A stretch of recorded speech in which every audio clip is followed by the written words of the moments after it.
Hi friends, welcome to Abu creations. என்ன friends, எல்லோரும் நல்லா இருக்கீங்களா? இன்றைக்கி நம்ம வீடியோவில் என்ன பார்க்க போகிறோம் அப்படின்னா, லாஸ்ட் வீடியோவில் ஃபீலிங்ஸ் ஆஃப் இந்தியா அப்படிங்கிற புக்குடைய ஃபஸ்ட்டு ஒரு ஷார்ட் இன்ட்ரடக்ஷன் பார்த்தோம். இப்போ அந்த புக்கை பற்றி அடுத்து பார்க்க போகிறோம். ஓகே ஃப்ரெண்ட்ஸ், வீடியோக்குள்ளே போகலாமா? This video is sponsored by பைமோட் இ-ஷாப்பிங் ஆப். அன்பு, பாசம். அன்பு, லவ், பாசம், அஃபெக்ஷன். அன்பு என்பது என்னவென்றால், நம்மை நாம் எப்படி பார்ப்போமோ அதேபோல் உலகத்தில் உள்ள அனைவரையும் பார்க்கும் அந்த ஒரு உணர்வுக்கு பெயர்தான் அன்பு.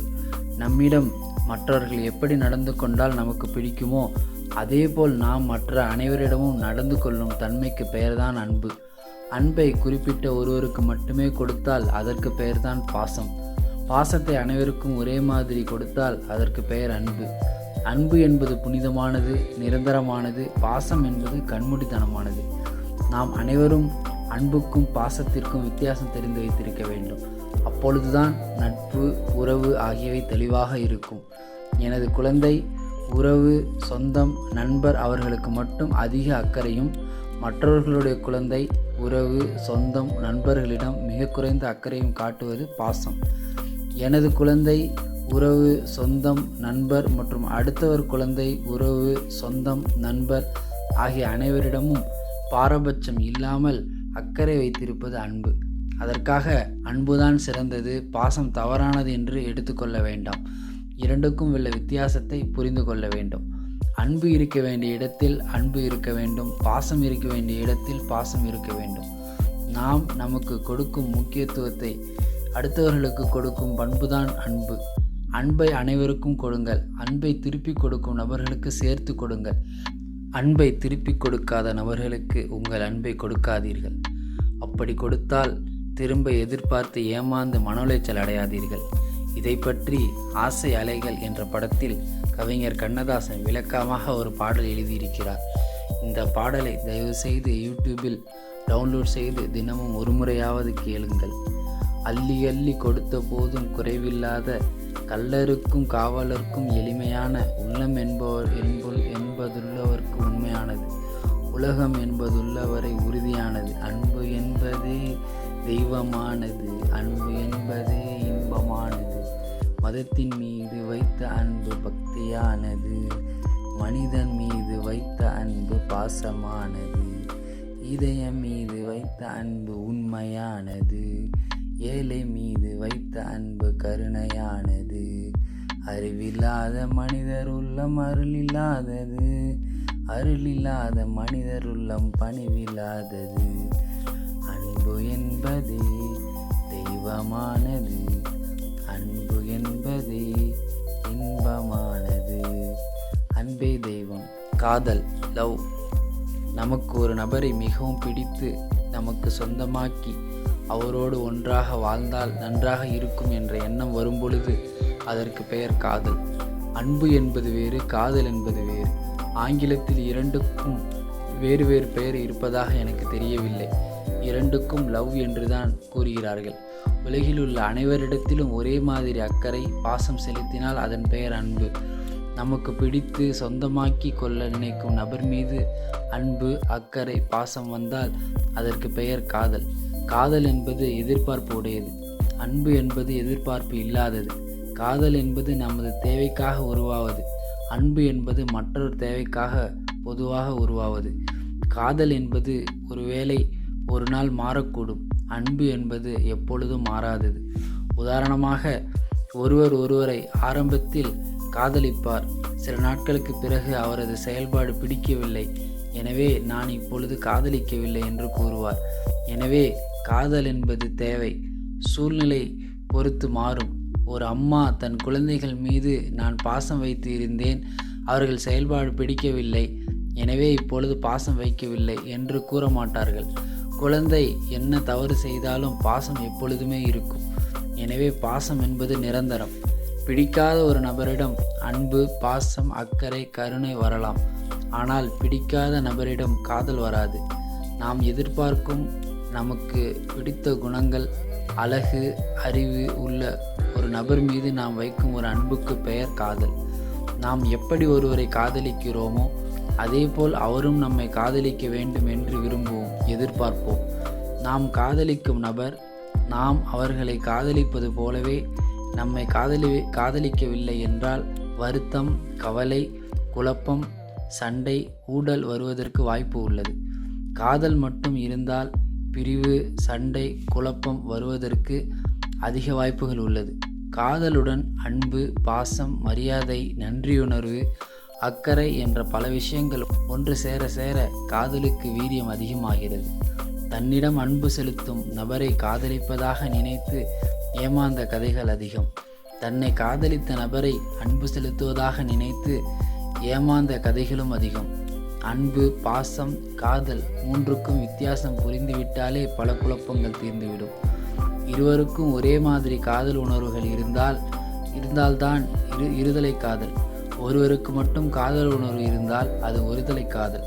ஒருதலை காதல் என்று புரியாமல் தானும் சிரமப்பட்டு மற்றவர்களையும் சிரமப்பட வைத்த கதைகள் ஆயிரம். ஒருதலை காதல் என்று புரிந்த பிறகு தானும் பாதிக்காமல் மற்றவர்களையும் பாதிக்காமல் வாழ்வதுதான் நல்ல பண்பு. காதல் மற்றும் காதலர்களின் தன்மையை பொறுத்து காதலில் பல வகைகள் இருக்கிறது. சட்டத்துணை, ஹஸ்பண்ட் ஆர் ஒய்ஃப். புத்தித்துணை, ஃப்ரெண்ட். மனத்துணை, லவ்வர். நெஞ்சத்துணை, சோல்மேட். உள்ளத்துணை, எட்டர்னல் லவ்வர். உயிர்த்துணை, ட்வின் ஃப்ளேம். பிரபஞ்சத்துணை, யூனிவர்ஸ் ஃப்ளேம். இறைத்துணை, டைவிங் ஃப்ளேம். கோகர் என்ற முனிவர் எழுதிய ரதி ரகசியம் என்ற புத்தகத்தில் நமக்கேற்ற ஜோடியை கண்டுபிடித்து திருமணம் செய்வது எப்படி என்று விளக்கமாக விரிவாக இருக்கிறது. ரதி ரகசியம் புத்தகம் அம்மி தற்சார்பு சந்தையில் கிடைக்கும். www.aammi.com.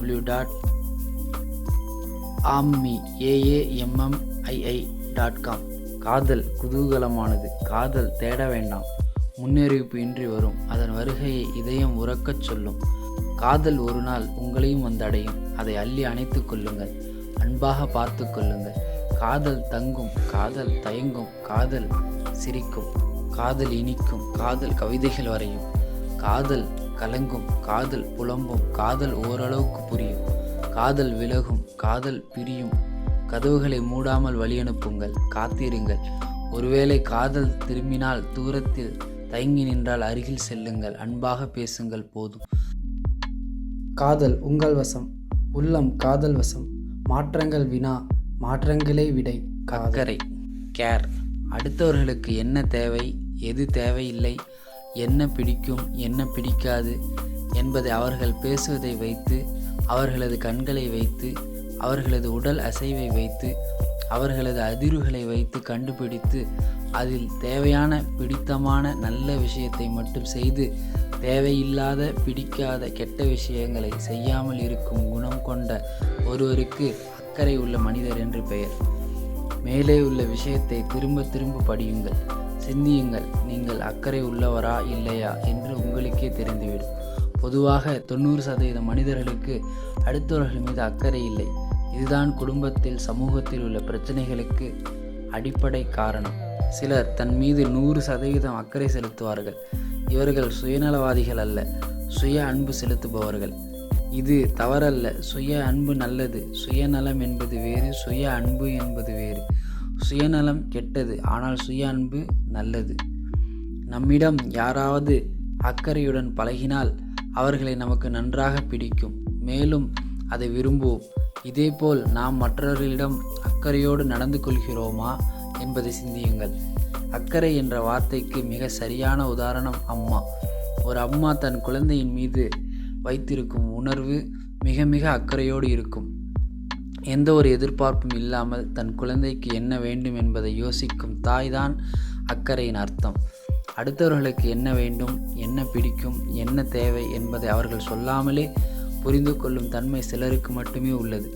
நமக்கு என்ன வேண்டும், என்ன பிடிக்கும், என்ன தேவை என்று 1000 முறை சொல்லிய பிறகும் கொஞ்சம் கூட காது கொடுத்து கேட்காமல் அதை செய்யாமல் இருக்கும் நபர்கள் மிகவும் மோசமானவர்கள். முடிந்தவரை இவர்களிடமிருந்து பிரிந்து வாழ்வதுதான் சிறப்பு. சிலர் மற்றவர்களை அக்கறையோடு கவனிப்பார்கள், ஆனால் தன்னை கவனித்து கொள்ள மாட்டார்கள். இவர்களுக்கு நல்லவர் என்று பெயர், ஆனால் இவர்கள் எப்பொழுதும் நோயோடு மன உளைச்சலோடு வாழ்வார்கள். இது சரியல்ல. மிக சொற்ப சிலர் மட்டுமே தன் மீது 100% அக்கறை செலுத்துவார்கள். அதே சமயம் பிறரின் மீதும் 100% அக்கறை செலுத்துவார்கள். இவர்கள்தான் மிகப்பெரிய ஞானி, மகான்கள். அக்கறை என்ற வார்த்தைக்கு அர்த்தம் மற்றும் அதன் அவசியத்தை பற்றி பள்ளியில், கல்லூரியில், குடும்பத்தில் யாருமே கற்றுக் கொடுப்பதில்லை.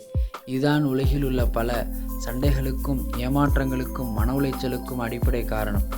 எனவே தயவு செய்து இந்த கட்டுரையை படித்து முடித்தவுடன் நீங்கள் அக்கறையுள்ள நபராக இருந்தால் இறைவனுக்கு நன்றி சொல்லுங்கள். அக்கறை இல்லாத நபராக இருந்தால் தயவு செய்து இந்த குணத்தை கற்றுக்கொண்டு நீங்கள் அக்கறையோடு வாழும் மனிதராக மாறுங்கள். தயவு செய்து உங்கள் மீது 100% அக்கறை செலுத்துங்கள். உங்களுக்கு உதவி செய்யும், உங்கள் மேல் அன்பு செலுத்தும் நபர்களுக்கு 100% அக்கறை கொடுங்கள். உங்களுக்கு உதவி செய்யாத, உங்கள் மேல் அன்பு செலுத்தாத, உங்கள் மீது அக்கறை காட்டாத நபர்களுக்கு நீங்கள் அக்கறையை காட்ட வேண்டிய அவசியம் இல்லை. அப்படி அக்கறை செலுத்தினால் திரும்ப பலன் எதிர்பார்க்காமல் செய்யுங்கள், அல்லது அக்கறை காட்டுவதை நிறுத்திவிடுங்கள். அவர்களுக்கு அக்கறை காட்டிய பிறகு புலம்பி வருத்தப்பட்டு உங்களது உடல் மற்றும் மனதை இழக்காதீர்கள். தோலா என்ற தமிழ் படத்தில் நாகார்ஜுன் மற்றும் கார்த்திக் இருவரும் ஒருவருக்கொருவர் மாறி மாறி 100% அக்கறை காட்டுவார்கள். அக்கறை அவசியம். சிறக்கட்டும் கூட்டு பிரார்த்தனை. ஓகே ஃப்ரெண்ட்ஸ், இதனுடைய தொடர்ச்சி நம்ம அடுத்த வீடியோவில் பார்க்கலாம். அடுத்த வீடியோவில் நம்ம என்ன பார்க்க போகிறோன்னா, இதனுடைய தொடர்ச்சி என்ன டாபிக் வருது அப்படின்னா, பிடித்தது, பிடிக்காதது, நல்லது, கெட்டது, இதை பற்றி தான் அடுத்து பார்க்க போகிறோம். ஓகே ஃப்ரெண்ட்ஸ், இந்த வீடியோ உங்களுக்கு ரொம்ப பிடிச்சிருக்குன்னு நம்புகிறேன். இந்த வீடியோ மறக்காமல் லைக் பண்ணுங்கள், உங்கள் ஃப்ரெண்ட்ஸ்க்கு ஷேர் பண்ணுங்கள், நிறைய சப்போர்ட் பண்ணுங்கள். Okay friends, thank you friends.